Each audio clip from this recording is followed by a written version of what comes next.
मीन राशी. आता मीन राशीमध्ये काय आहे, सगळे ग्रह एकत्र आहे बघा. पराक्रमातच गुरु आहे, म्हणजे इथे तुमचे सगळ्यांशी संबंध चांगले राहणार आहे.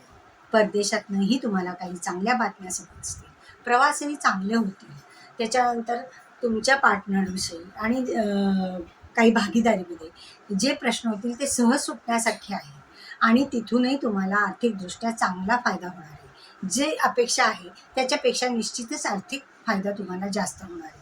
उलट स्वतंत्र व्यवसाय असण्यापेक्षा ज्यांचे भागीदारीत व्यवसाय आहेत त्यांना जास्त फायदा होण्याची शक्यता आहे. व्यापार व्यावसायिकांना सुद्धा अतिशय उत्तम काळ आहे. आर्थिक नियोजन तुमचं व्यवस्थित होणार आहे. इन्व्हेस्टमेंट पण चांगल्या होतील आणि पैसे तुम्हाला भरपूर मिळतील. त्याच्यानंतर मात्र इथे काय आहे, थोडंसं विद्यार्थ्यांनी अभ्यासाकडे लक्ष द्यायला पाहिजे. प्रेग्नंट स्त्रियांनी सुद्धा स्वतःची काळजी घेतली पाहिजे. ते ह्या गोष्टी इथे मात्र फार लक्षपूर्वक लक्षच द्यावं पाहिजे. विद्यार्थ्यांनी अभ्यासाकडे निश्चितच करण्याकडे जास्त कॉन्सन्ट्रेशन करा, जास्त अभ्यास करा, तर तुमचं योग्य तुम्हाला यश मिळणार आहे. त्याच्यानंतर आर्थिक लाभाचं प्रमाण मात्र इथे वाढणार आहे. आर्थिक ज्या गोष्टी आहेत त्यात नियोजनपूर्वक जर झाल्या तर त्याच्यातून तुम्हाला निश्चितच फायदा मिळणार आहे. नातेवाईक आणि इतर शेजारी यांच्याशी सुद्धा तुमचे चांगले संबंध राहणार आहे. बहीण भाऊ यांच्याशी संबंध चांगले राहून ते तुमच्याविषयी त्यांना आदर आणि प्रेम हे राहणार आहे. त्यांना तुम्हाला सहाय्य करायची वेळ आली तरीसुद्धा फारसा काही तुम्हाला त्रास होईल असं काही एवढं नाही आहे. उलट तुमच्याविषयी त्यांच्या मनात नेहमी आदर राहणार आहे.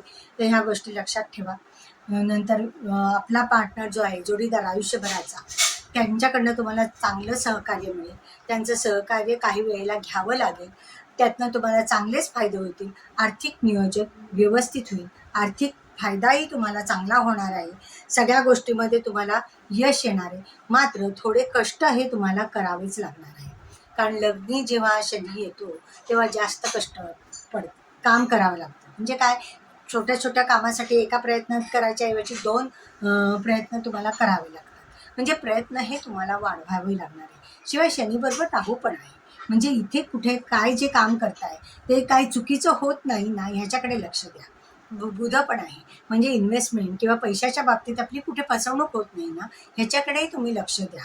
आणि आपण जे काम करतोय ते योग्य रीतीने होतं आहे की नाही ह्याच्याकडेही बघा, कारण आपल्या हातून एखाद वेळेला चुका होत नाही ना, ह्याच्याकडे लक्ष देणं फार लक्ष द्यायला पाहिजे.